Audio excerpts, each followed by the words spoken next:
Let me say something that might trigger people. Marriage is not the goal. Because if it was, why are so many married people still struggling? Because if it was, why are so many married people still struggling? Welcome to Bear It All, where we say the things people are thinking but not saying. Today we're talking about the truth nobody wants to admit. Today we're talking about marriage, the pressure to get there, and the truth nobody really wants to admit. We've been taught that marriage is the finish line. Find someone, settle down, and everything will fall into place. But nobody talks about what happens after the wedding. Because marriage is beautiful, but marriage without alignment? That's struggle with a title. And before we go further, let's bring it back to what the Bible actually says.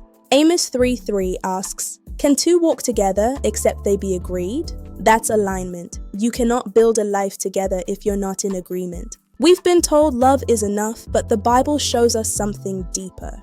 1 Corinthians 13 says love is patient, kind, and not self-seeking. Now let's be honest, is that the kind of love most people are bringing into relationships today? Because if not, marriage will not fix it. Let's talk about submission because this is where it gets sensitive. Women are taught, submit to your husband, respect him, be soft. We are raising women to submit, but we are not grooming boys to lead. You cannot demand respect when there is no leadership to submit to. The Bible gave men an even heavier assignment. Ephesians 5:25 says, "Husbands, love your wives just as Christ loved the church and gave himself up for her." Gave himself. That's sacrifice. That's leadership. Ephesians 5:22 then says, "Wives, submit yourselves unto your own husbands as unto the Lord." So how do you expect submission when there's no leadership to submit to? You can't demand respect when you're not showing love and responsibility. Submission was never designed to be forced. It was designed to be a response to love, to safety, to leadership. Men are called to love to submission, not demand it.